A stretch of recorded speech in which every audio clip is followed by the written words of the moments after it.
这日本有个政客啊，这个脑子不知道是被没人给挤了，还是这个喝水喝多上头，居然把这个手伸进了台湾的台北动物园。那这家伙叫啥呢？叫上田宽宏，这名字念得太难听了，咱们就叫他上田吧。这个上田呢，他是在这个神户里当个议员，眼瞅着自己家手里的牌不多了，居然提出来要给这个台北动物园交换动物。听听啊，这个词呢用的还是挺文雅的，交换。换啥呢？他想要台北动物园里那3只大熊猫，也就是咱们熟悉的圆圆、圆仔和元宝这一家子。我就想问这个上田，你拿啥换呢？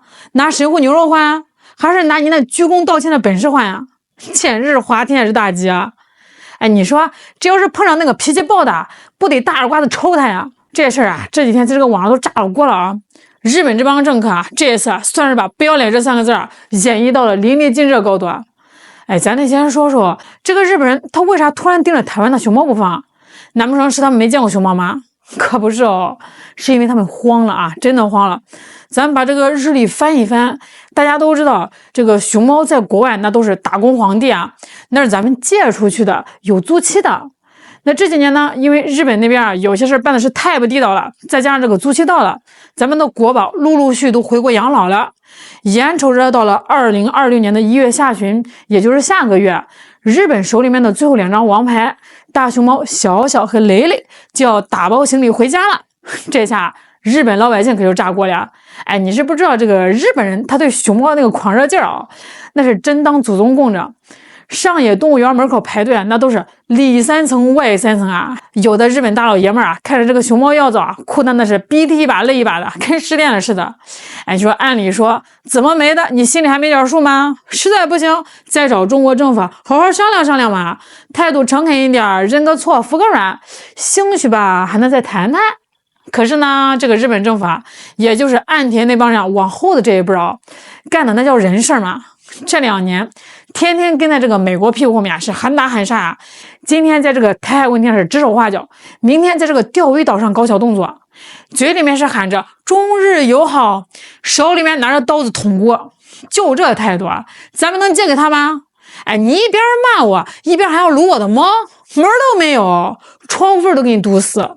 所以中国方面的态度是很明确的，想续租，想新租，先把你的臭毛病改了再说。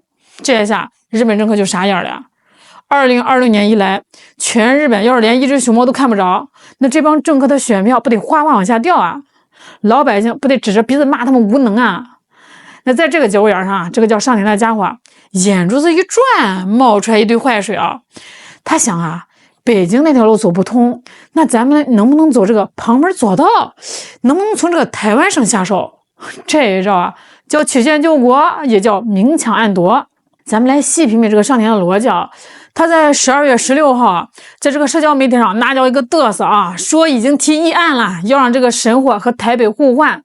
他还特意强调了一句话那句话是相当的阴险。他说台北的熊猫那是大陆赠送的，不是租借的。大家听懂这意思了吗？他的意思就是租借的熊猫呢，所有权是归中国大陆的，咱日本动不了。但是送给台湾的，那就是台湾的东西了。我跟这个台湾换，关你大陆什么事呢？我呸！这算盘打是真响首先呢，他这是在玩文字游戏想钻空子。他以为只要说是赠送，大陆就管不着了。他太天真了。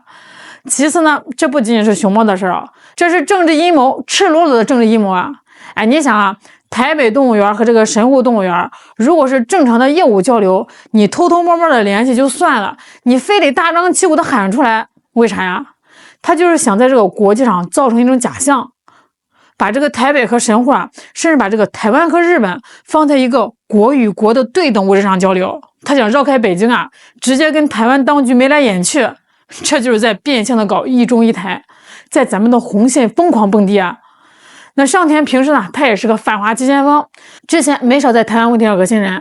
这一次他拿这个熊猫说事那就是黄鼠狼给鸡拜年，没安好心。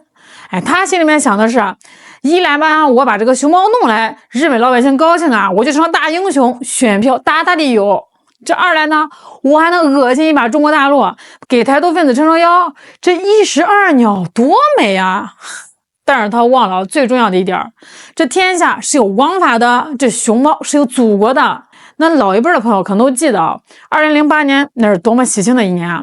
咱们是精挑细选啊，亿万中国人投票选名字，最后定下了团团圆圆，送给了台北。这不是两只普通的动物啊，这是大陆同胞给这个台湾同胞最珍贵的家里人的信物。这么多年，团团圆圆在这个台北市生儿育女，生了元仔元宝，他们给这个台湾的小朋友大朋友带去了多少欢乐呀！那是几代台湾人的集体记忆啊！前几年团团走了，两岸多少人掉了眼泪。这个熊猫身上啊，流淌的是两岸血浓于水的亲情，那寄托的是咱们盼着团圆的美好愿望。现在这个日本人跑过来说，哎，我看这两个小家伙挺不错的，给我玩玩吧。我玩你大爷！哎，你说，凡是有点血性的中国人，不管是大陆的还是台湾的啊，能答应吗？我也得给这个台湾那边提个醒啊。虽然现在台湾当局是民进党那帮人，天天是喊着抗中保台，天天抱着日本人的大腿叫爸爸，但是啊，在熊猫这事上，你们要是敢松口，敢把这个元仔元宝送给日本人去邀功请赏，那就是卖祖求荣，那就是不光大陆人要骂你们了，台湾的老百姓就能把台北动物园给拆了。你们信不信？在这个台湾，熊猫的粉丝可比你们民进党多多了。12月24号平安夜的前夕，国台办发言人站出来了，那个回应啊，真是字字千钧，掷地有声啊！咱们用大白话翻译一下这个国台办的意思啊。第一，那是痴人说梦。发言人先把这个历史讲清楚了啊，这是两岸和平发展的成果，是送给台湾同胞的礼物。意思是啊，这东西姓中，不姓日，更不姓独。这第二呢，直接画红线。发言人说了啊，不管你是赠送还是啥，熊猫是大自然留给中国的宝贵遗产，也是两岸同胞心灵的纽带。你想拿它去做政治交易啊，想拿它去媚日啊，没门儿。还有这第三啊，警告台独，这点是最关键的。这发言人那是直接指着鼻子骂了，台独分裂势力要是敢把熊猫当成给这个日本主子的贡品啊，必将遭受两岸同胞的怒火。这话说的太硬气了啊！这就是告诉赖清的那帮徒子徒孙啊，别以为你们这个手里面拿着钥匙就能乱开门，敢动熊猫一根汗毛送给日本人啊，你们这就是引火烧身，自寻死路。而且啊，这也是给日本人的一个大巴掌，别以为跟这个台湾那帮人勾勾搭搭就能成事儿，只要北京不低头，你连根熊猫毛都摸不着。大家想想，如果没有大陆的技术支持，没有这个大陆的竹子专家的指导，台北能养好熊猫吗？说到底啊，这出闹剧吧，它就是日本人的一场单相思，加上台独分子一场春梦。日本人想占便宜没占着，台独想卖国没胆子卖，也没资格卖。这事吧，也给咱们提了个醒。哎，为啥这个日本人啊敢动这个歪心思？还不是因为咱们还没有完全统一吗？还不是因为他们觉得这个台湾那边有缝可钻吗？只要台湾一天没回家，这帮苍蝇就会围着转，就会想方设法的恶心咱们，想方设法的掏空咱们的家底儿。但是啊，咱们也得有信心。最后呢，我想对那个神户的上田还有日本那帮政客说一句啊，别惦记了，洗洗睡吧。想看熊猫可以啊，买张机票飞北京飞成都啊。但是想搞这个歪门邪道，想把这个手伸进我们家里面来偷东西啊，哪怕是披着交流的外衣，我们也得给你剁回去。还有台湾的朋友啊，看好咱们的宝贝，那是咱们团圆的象征。等到真正团圆的那一天啊，咱们让熊猫在全中国遍地开花，气死那帮看着眼馋的。好啦，今天就聊到这儿啦。记住一句话，中国的国宝只有中国人自己说了算。我是小兰，我们下期再见。